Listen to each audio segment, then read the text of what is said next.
Like and subscribe and click the bell icon to get new video updates.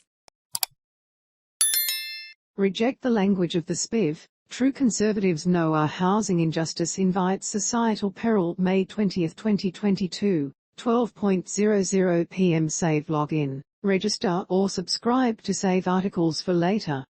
Share normal text size, larger text size, very large text size 25. View all comments. Federal election 2022 full election results. ALP 71, LNP 52 and 10 GRN 3 OTH 276 seats needed for a majority, 13 still to call. 66.33% counted. Updated May 22, 2022, 4.31 am. As every cradle Catholic knows, there are none so zealous as the newly converted.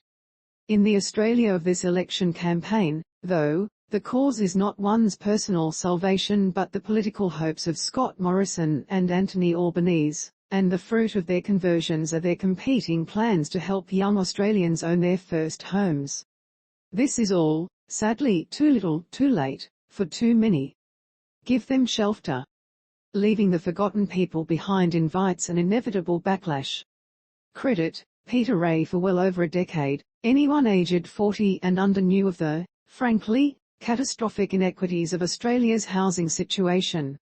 If you wanted to buy a property in a reasonable distance from a major urban area, you needed historically large multiples of the average salary to afford a deposit on an apartment. Forget your dreams of a house.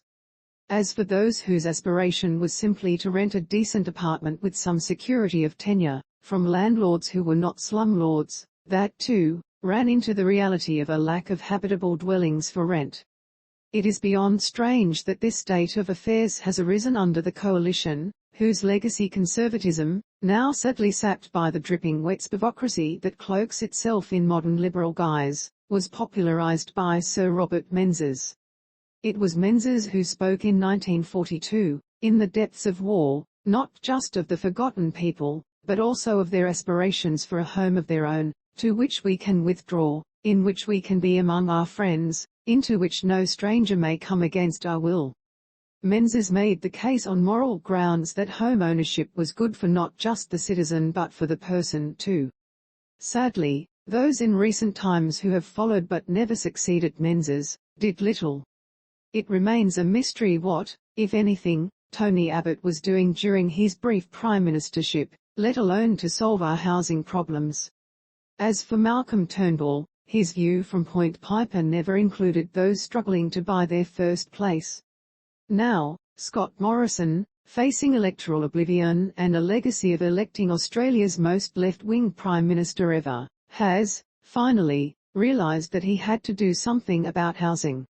Morrison's description of himself as a bulldozer, on this as other issues, only makes sense if you know bulldozers will idle without throttling. As of January this year, the average home loan in NSW was about $800,000 and the average monthly repayment was $3,000. People's circumstances will all differ and some will have parents from whom they can receive help on advantageous terms. That is not true for most.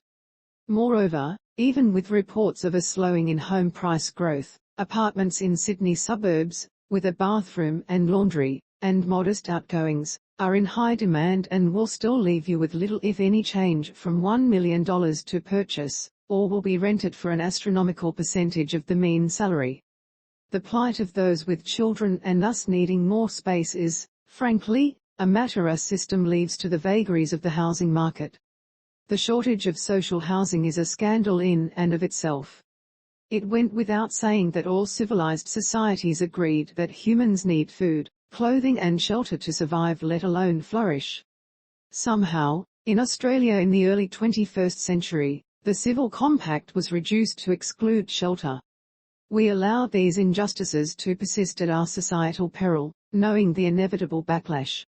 When I raise these obvious problems with self-interested defenders of the current regime, the response is one of denial, whether based in the zombie Thatcherism belief that a rigged market will fix itself, or lamentations that the federal government is powerless to solve what mess the states and local governments have created. But this is pure nonsense.